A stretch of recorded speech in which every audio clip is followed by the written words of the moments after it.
Wholeness means to me flourishing in a lot of different areas, and that means with relationships, spiritually, physically to the best that we're capable in whatever state we're in at the moment, taking care of ourselves in the midst of all the other things that are going on, and hopefully serving from a place of joy.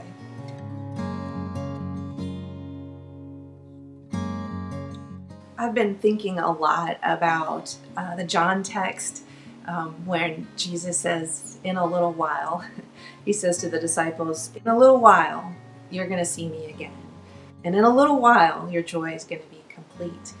In the meantime, there's going to be some really hard things that you're going to go through.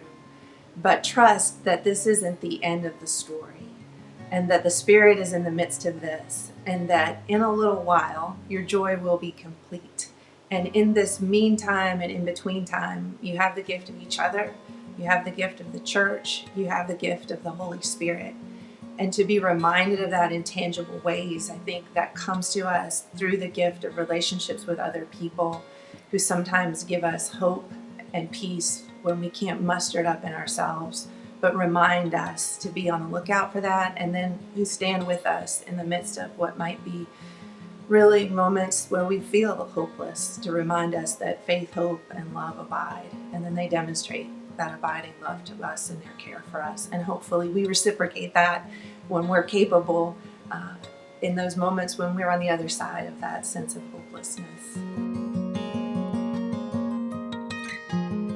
Hope can help us to see beyond some of the painful divisions that are right in front of us, and to see our God-created humanity in one another, and to remember that we are nothing less than an image of God, no matter what our politics are, right?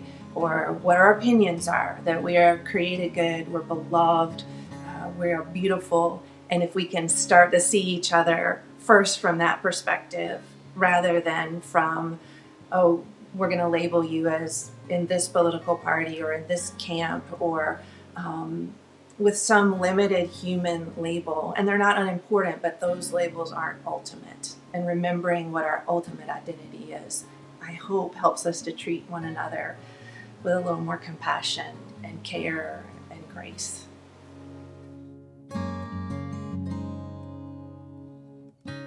All Saints' Day, I think, is tremendously important for us, maybe particularly in this time, because we've had so much loss, and we have not had the ability sometimes to gather together as a community of faith to remember the resurrection and celebrate people's lives in ways that we normally would in worship all together.